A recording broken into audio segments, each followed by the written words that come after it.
I think that mental health, it's a topic that needs to be talked about, but there's still quite a few people who are hesitant to talk about it for many different reasons. And the hope for tonight was to help people initiate that conversation and help people realize that there are a lot of local resources available for both people experiencing mental health issues as well as for the family members that are trying to deal with it. Agriculture is a really unique field in that we don't clock in and clock out.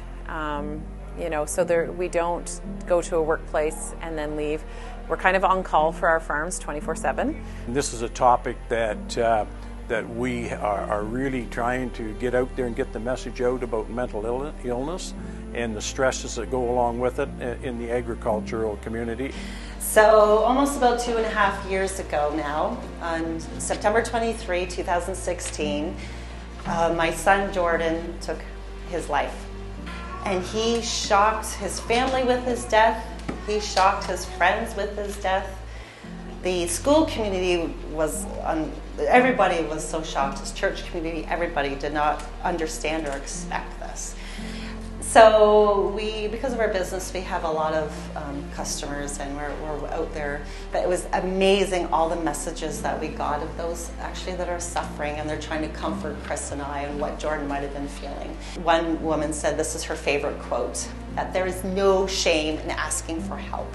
It's the most courageous thing you'll ever do. And it's true. You're very strong if you ask for help. It's such an important conversation that is just getting to the surface and should be spoken about with everyone. And I do believe it affects all of us, even a lot more than we're willing to admit. And the conversation just has to get going. I think being in the farming community, it's lonely sometimes. You're segregated, you're in a tractor for a long time thinking. It's dependent on the weather. You're in the barn with the animals, you're by yourself, and I think if you just have people to talk to and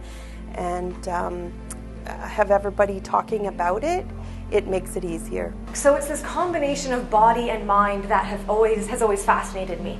I think it's incredibly important that we start looking at body as one, not just looking at it from the neck down and forgetting about this incredible, massive, important part that sits on top of our shoulders.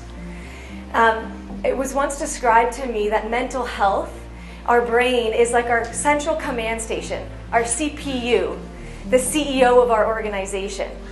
And when there's a broken leg, as Christy mentioned, or when there's pneumonia, or when there's something going on, or just that random itch on your back that you can't see and you have to do that awkward dance in the mirror to try and find it, what told you to look there?